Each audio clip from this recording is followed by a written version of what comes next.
अखिल भूमंडलीय सर्व शिरोमणि मुनि समाज के संस्थापक आदि मुनीश्वर योगेश्वर सदगुरुदेव शिव मुनि महाराज की जय।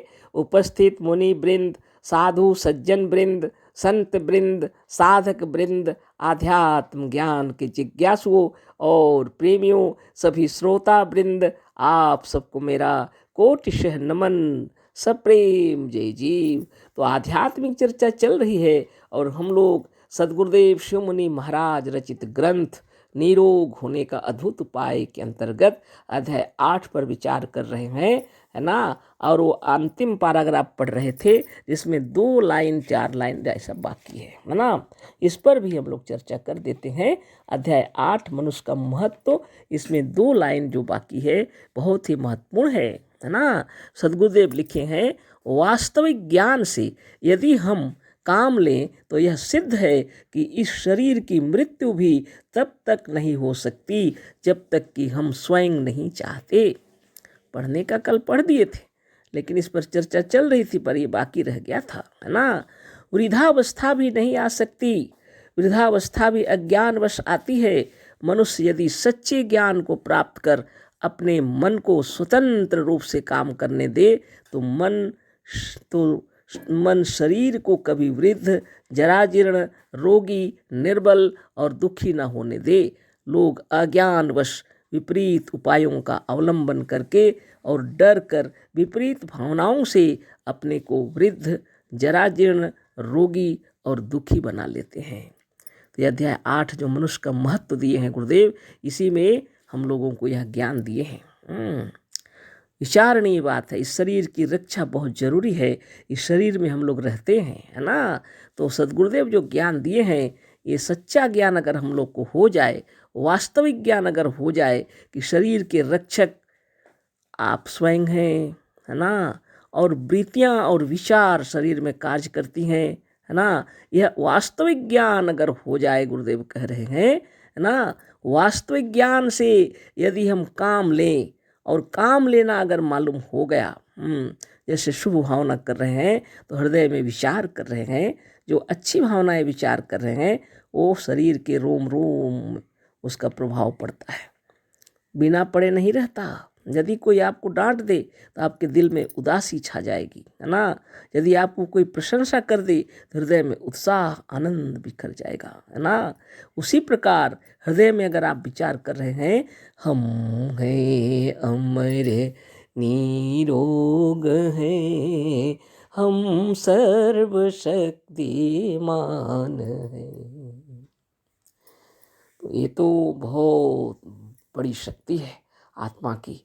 सदगुरुदेव जो मंत्र दिए हैं, ये मंत्र को अगर हृदय में नित्य दिन योगाभ्यास करते रहेंगे तो आपके हृदय में यह समझ में आ जाएगा कि आप वास्तव में अमर हैं, है ना। अजर अमर अविनाशी हैं, आप वास्तव में अमर हैं। आपका नाश त्रिकाल में नहीं हो सकता, आप साक्षात ईश्वर हैं, ब्रह्म हैं। यह वास्तविक ज्ञान अगर आपको हो जाए तो शरीर की बीमारी क्षण में दूर हो जाए, है ना। सिर्फ बीमारी ही नहीं, सदगुरुदेव कह रहे हैं वास्तविक ज्ञान से यदि हम एक काम लें तो यह सिद्ध है कि शरीर की मृत्यु भी तब तक नहीं हो सकती जब तक कि हम स्वयं नहीं चाहते। जब तक आप नहीं चाहेंगे आपकी मृत्यु भी नहीं हो सकती। यदि आप अच्छा से वास्तविक ज्ञान आपको अगर हो गया शरीर का, है ना, और अपनी आत्मा का और अपने ब्रह्मत्व का ज्ञान हो गया तो शरीर की मृत्यु भी नहीं होगी, है ना। जैसे रोगी और बीमार हो जाता है यह शरीर, वैसा भी नहीं होगा, है ना। बहुत बड़ी बात है, यह अपने आप में अद्वितीय है। जब तक इच्छा ना हो, सदगुरुदेव का कहना है, शरीर खराब नहीं होगा, वृद्धावस्था भी नहीं आ सकती। गुरुदेव लिखे, है ना। आपकी अगर इच्छा न हो तो वृद्धावस्था भी नहीं आ सकती। वृद्धावस्था भी अज्ञानवश आती है। मनुष्य यदि सच्चे ज्ञान को प्राप्त कर अपने मन को स्वतंत्र रूप से काम करने दे तो मन शरीर को कभी वृद्ध, जरा जीर्ण, रोगी, निर्बल और दुखी ना होने दे। अपने मन को स्वतंत्र रूप से काम करने देना है। उसमें कोई बाधा विघ्न हो गया तो सारी गलतियां आरंभ हो जाती हैं, है ना। उपवास, व्रत, पूजा पाठ में लोग इतना उपवास करते हैं तो शरीर का क्या हालत होगा। इसका सच्चा ज्ञान प्राप्त हो जाए, आत्मदेव की इच्छा के अनुसार भोजन, है ना, भोजन का बहुत प्रभाव पड़ता है शरीर में। खाने पीने का जरा गड़बड़ हो जाए शरीर का प्रभाव पड़ेगा ही। इसलिए साधन, ध्यान, तपस्या करते हुए शुद्ध स्वच्छ निर्मल भोजन और पानी सब पीना अच्छा है ना। इस विषय पर तो अलग से चर्चा होगी। यह है रह गया अपना यहाँ जो लिखे हैं गुरुदेव वो हम बता रहे हैं। तो सब अज्ञान से ही शरीर में वृद्धावस्था, जरा जीर्ण शरीर हो जाता है, निर्बल हो जाता है, गुरुदेव कह रहे हैं। जिसको हम लोग सोचते हैं अवस्था के अनुसार, है ना, लेकिन गुरुदेव कह रहे हैं नहीं, है ना। उनका कहना है निरंतर अपने शरीर का कार्य चलते रहता है शुद्ध रूप से, लेकिन उसमें बाधा नहीं देना चाहिए और योगाभ्यास करते रहें, शुभ भावना से रहें तो आपका शरीर स्वस्थ ही रहेगा। उम्र चाहे जितनी भी हो जाए शरीर का बल नहीं घटेगा, है ना, बलवान बने रहेगा, स्वस्थ रहेगा, सुखी रहेंगे आप, कोई दुख भी नहीं रहेगा और वृद्ध नहीं होगा शरीर, जरा जीर्ण रोगी नहीं होगा, निर्बल नहीं होगा और दुखी भी नहीं रहेंगे आप। ना तस्य रोगो न जरा न मृत्यु प्राप्तस्य योगाग्निमयम शरीरम कहा गया है। तो योग करना ही पड़ेगा, बिना योग का यह सब सिर्फ कल्पनाएं बन जाएंगी, है ना। बिना योग के मुश्किल है। जब योग साधन करेंगे तो शरीर भी स्वस्थ रहेगा। ना तस्य रोगो, उस शरीर को रोग नहीं होता। ना तस्य रोगो न जरा, न वृद्धावस्था आती है।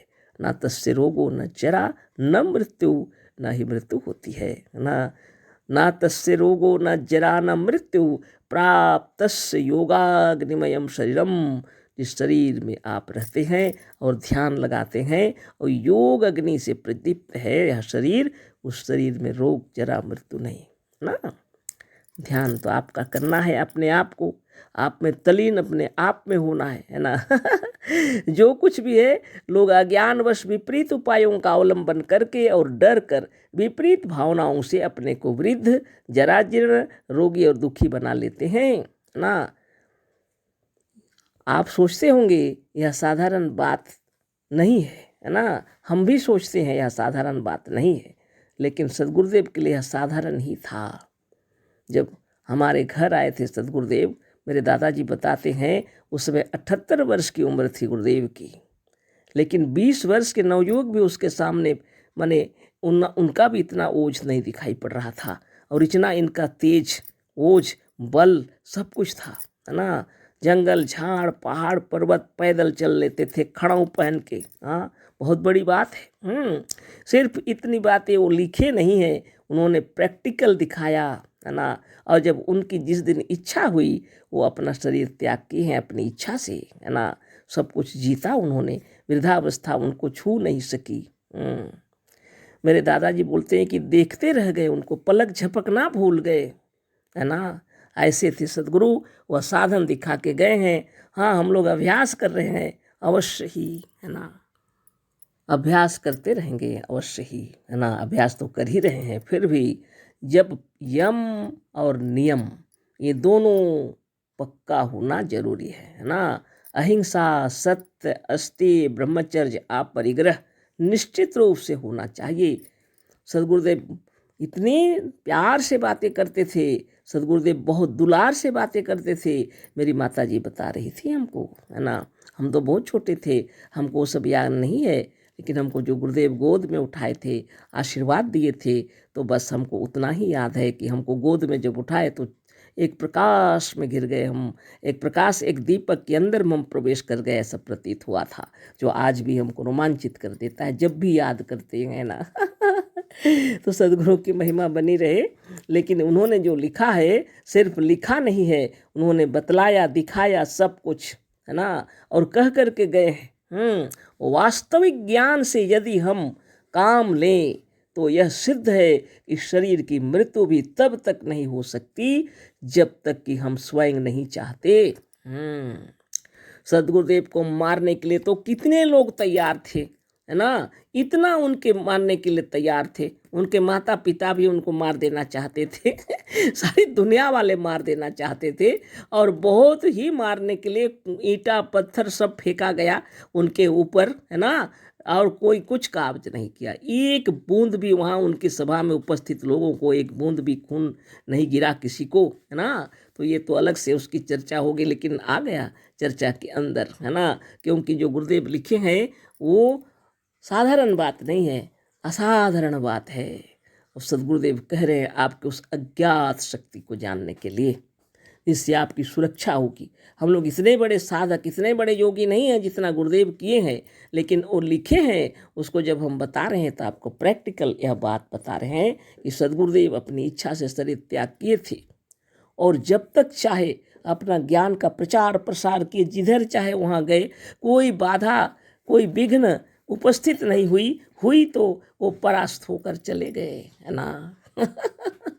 अद्भुत अद्भुत बात है।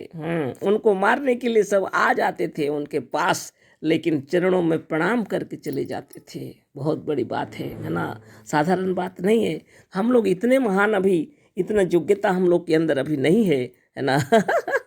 लेकिन उन्होंने जो लिखा है उस चीज़ को हम कोटि नमन करते हैं। और हमें पूर्ण विश्वास है अगर यह गुरुदेव की वाणी को सचमुच में पालन किया जाए, ईर्षा द्वेष छल प्रपंच कपट दूर हो जाए, तो यह कल अवश्य पूर्ण हो जाएगा। ना तस्य रोगो न जरा न मृत्यु प्राप्तस्य योगाग्निमयम शरीरम। और गुरुदेव चाहते थे हमारे जितने भी मानव जाति के अंदर यह ज्ञान हो जाए। आप और हम सभी मिलकर प्रचार करेंगे और नित्य योगाभ्यास करेंगे। आज इतना ही, यह कंप्लीट हो गया यह अध्याय। कल दूसरा चर्चा करेंगे। सप्रेम जय जीव, कोटिशः नमन। सद्गुरुदेव शिवमुनि महाराज की जय। सप्रेम जय जीव।